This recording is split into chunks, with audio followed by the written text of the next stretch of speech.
Hello buddies, welcome to our channel. Please like, share and subscribe. In the first year physics lo second chapter units and measurements. ఈ chapter నుంచి మనకి public ఎగ్జామ్లో ఒక 2 marks question వస్తుంది. ఇవాళ important questions మనం చూద్దాం. First question, distinguish between accuracy and precision. Accuracy, it is the closeness of the measured value to the true value. అంటే మనం మెజర్ చేసే వాల్యూ అసలైన వాల్యూకి దగ్గరగా ఉంటే దాన్ని ఎక్యురసీ అంటారు. It is the closeness of the measured values of repeated measurements. అంటే మనం 2-3 టైమ్స్ మెజర్ చేసినా మనకి సేమ్ వాల్యూ వచ్చి అది అసలైన వాల్యూకి దగ్గరగా లేకపోవడాన్ని ప్రిసిషన్ అంటారు. It depends on minimisation of errors in the measurement. అంటే మనం మెజర్ చేసిన వాల్యూ యొక్క తప్పులను సరిదిద్దడం మీద ఎక్యురసీ ఆధారపడి ఉంటుంది. It depends on the least count of the measuring instrument. అంటే మనం మెజరింగ్ చేసే ఇన్స్ట్రుమెంట్ యొక్క తక్కువ సంఖ్యపై ప్రిసిషన్ ఆధారపడి ఉంటుంది. Second question, what are the different types of errors that can occur in a measurement. ఇక్కడ ఎర్రర్ అంటే మనం మెజర్ చేసే వాల్యూకి ట్రూ వాల్యూకి ఒక డిఫరెన్స్ని ఎర్రర్ అంటారు. అవి ఎన్ని రకాలు? సాధారణంగా చాలా రకాలు ఉన్నాయి, కానీ మెయిన్గా ఈ 3 తీసుకున్నారు. The error can be broadly classified as systemic errors, random errors, gross errors. Third question, how systemic errors can be minimized or eliminated. Systemic errors అంటే మనం మెజర్ చేసే అన్ని రీడింగ్స్ ట్రూ వాల్యూకి తక్కువ కానీ లేదంటే అన్ని రీడింగ్స్ ట్రూ వాల్యూ కన్నా ఎక్కువ ఉండని సిస్టమిక్ ఎర్రర్స్ అంటారు. పాజిటివ్ ఎర్రర్స్ని లేదా ఆల్ నెగిటివ్ ఎర్రర్స్ని సిస్టమిక్ ఎర్రర్స్ అంటారు. ఎర్రర్స్ని ఎలా సరి చేయొచ్చు?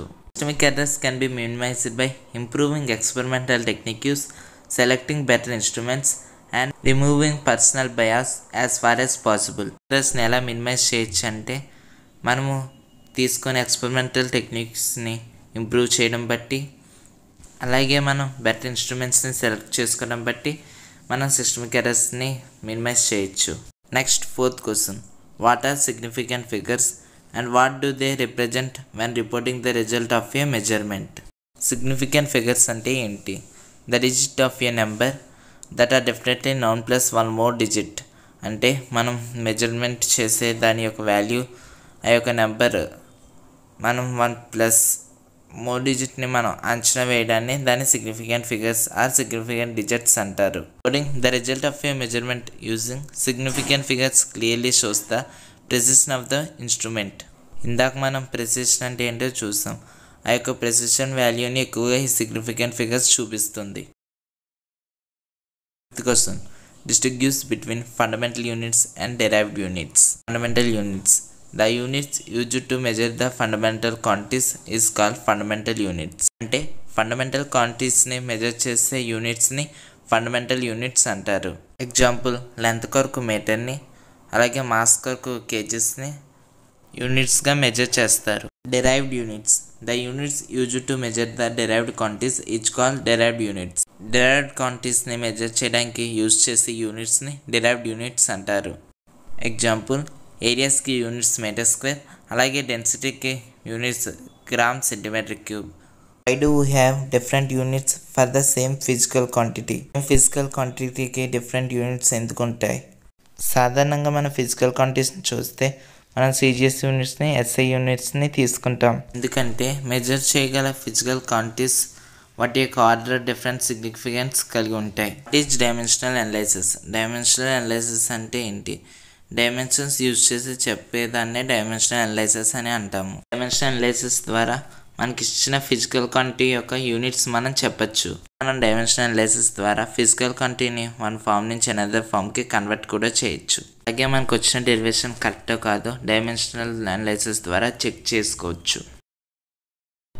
మనకి చాప్టర్ నుంచి ఇస్తే ఎగ్జామ్లో 2 మార్క్స్ క్వశ్చన్ అని ఇస్తాడు, లేదా 2 మార్క్స్కి సమ్ అన్న ఇస్తాడు. 2 మార్క్స్ సమ్స్లో మెయిన్లీ ఎక్కువసార్లు ఇచ్చిన 2 సమ్స్ మనం చూద్దాం. The error in the measurement of a radius of a sphere is 1%. What is the error in the measurement of the volume? మనకి స్పియర్ యొక్క ఎర్రర్ మెజర్మెంట్ ఇచ్చాడు. ఇప్పుడు మన వాల్యూమ్ యొక్క ఎర్రర్ మెజర్మెంట్ కనుక్కోమంటున్నాడు. మనకి volume of the sphere formula తెలుసు, V = 4/3 πr³.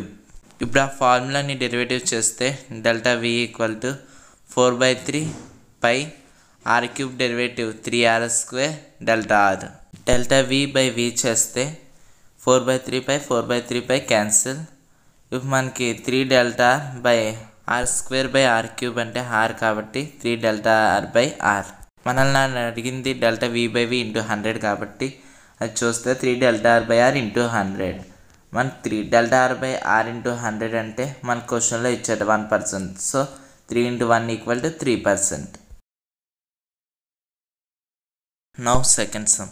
The percentage error in the measurement of mass and speed are 2% and 3%.